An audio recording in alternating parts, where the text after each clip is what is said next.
Buenos dias, señoritas y señoritos. Today we are going to discuss another important issue, and this is about the possibility that the Philippines and Japan will enter into a visiting forces agreement or VFA, and this will point to the way, or this will be an indication that the two countries will be forming a tripartite or three-country unified stand against China. So tripartite po, we are talking about Philippines. Of course, meron na tayo VFA at magpapatrol na yung West Philippine Sea between the US and Philippine forces. And now meron po tayong proposal na binubuo ng Marcos administration to also strengthen our military ties, especially through VFA.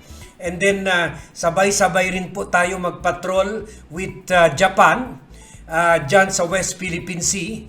And of course, tulad ng sinasabi natin noon, this is a bad news for China. And of course, yung sampal na naman ito sa BFF ng China, si President Rodrigo Roa Duterte. Alam nyo, no other blogger na is really intent on pursuing and intent on monitoring and bringing you the issue of the West Philippine Sea kaysa si Vlogcaster. Sometimes hindi siya nagva-viral, pero that's secondary to me. My number one importance is to bring to you stories and developments that will redound to the benefit of the country, and also that will keep you informed about the good things happening in the country. So, ito po, kahit critical po tayo kay President Bongbong Marcos, but there are policies that are worth supporting. And tayo rin po ang una among the vloggers who reported the rift or the departure by the Marcos government from the pro-China policy of President Duterte to the pro-US, pro-Japan, pro-Australia, pro-Europe policy ng Marcos government. And that is a good thing for the country kasi we really have to tackle this issue because we have to take a stand in the world community. Saan ba talaga tayo? Sa China and Russia? Or dyan ba tayo sa America, Japan, and Europe against China? So, China is our invader, and dapat lang talaga we should get other international allies. So a good development po dito, and we are reporting this kasi alam niyo naman si Vlogcaster, I am not an obstructionist.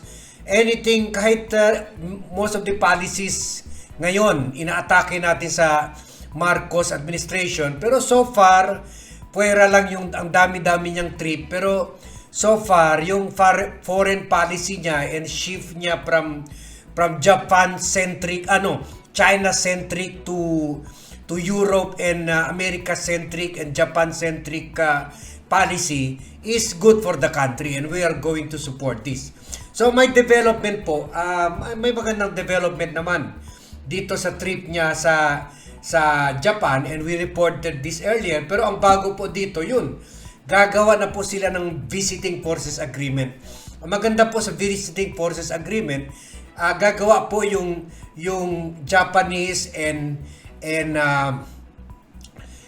Philippine Army ng parang exercise po, parang practice na lumalaban sa kalaban, and then i-donate nila tayo ng materials, ng mga new equipment, military equipment, and then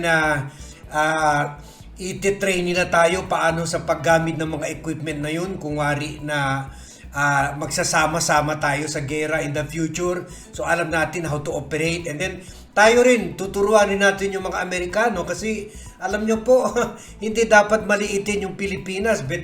Ang Amerikano, wala ng rebel groups dyan. Pero tayo, meron pa tayo MNLF, MILF, although at peace ngayon MILF, Abu Sayyaf. So, maganda rin yung training ng military natin. At of course, NPA. So, iba rin talaga yung experience. Wala tayong gaanong modern and ultra modern electronic electronic and other military hardware. Wala tayo ganun masyado, pero at least mayroon tayo experience that the American soldiers do not have. Although meron naman sila experience sa Middle East na pinapapunta rin naman nila doon yung mga sundalo, pero iba rin naman experience natin. So mag-exchange po tayo ng experience, and of course magdo-donate sila sa atin yung ibang mga military equipment and materials na dadali nila dito, iwanan nila dito after the military exercises. So okay po yan. So yun po, gagawa sila ng camp. Kaya lang, ng VFA, they are planning to get into a VFA with Japan for noon pa ito sana gawin, pero hinarang lang ng mga Duterte administration. Pakinggan po natin yung anong sinabi ni President Marcos sa Japan during an interview before he left Japan. Yun lang po, kailangan i-balance lang natin na hindi naman masyado magalit yung China, ayon kay Marcos. I think in general, if it will be of help to the Philippines in terms of protecting, for example, our fishermen, protecting our maritime territory, if it's going to help, and that if the results of our own studies, siyempre mag-aaralan pa natin yan kung talaga makakatulong. If kung talaga makakatulong, I don't see why we shouldn't adopt it. Now, there is also we have to be careful also because we do not want to appear provocative. Parang imbis na pinapakalma natin ang sitwasyon sa South China sa ginagawa natin, mas magiging mainit, di ba? That's not what we want.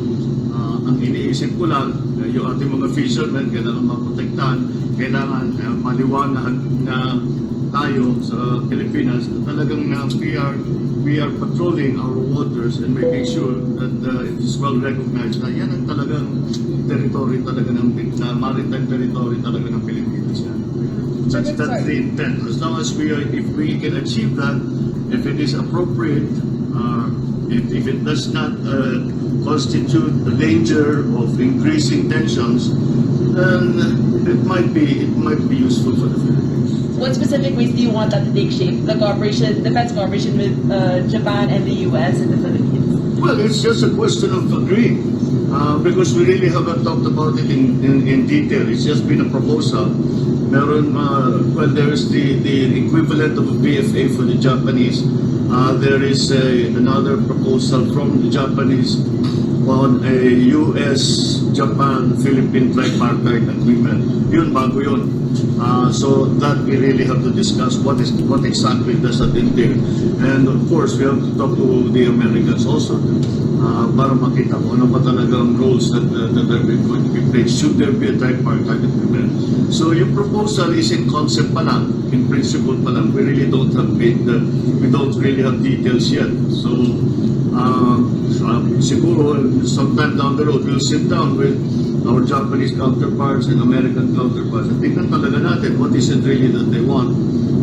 We don't, as I said, it's only been proposed in principle, and that's as far as it goes so far. Okay po, very good.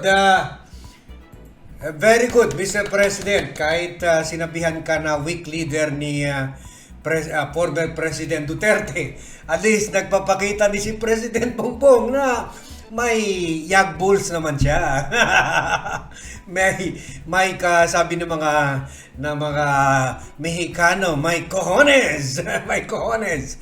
So very good. The tripartite agreement. Wow, maganda yan. Masaya yan. US, Japan, Philippines. Wow. Ang ganda niyan, ha? Patrolling the West Philippine Sea at saka meron, so dalawang agreement, tripartite, Philippine, US, Japan, tatlong country. And then also, 2-country visiting forces agreement kasi meron na tayong VFA sa Amerika. So isipin nyo na lang na there's strength in numbers and these two countries are superpower. So maganda po yan. At saka sampal rito, pung! Sampal rito kay President Duterte na lahat sinasabi, any action na gagawin natin ng military, bubombahin tayo ng China. Sampal at na-expose na ginagago lang niya tayo talaga. Manyuk daw tayo kung any gagawin natin action. Ito na nga, nagde-negotiate na BFA si Marcos sa Japan at saka tripartite agreement.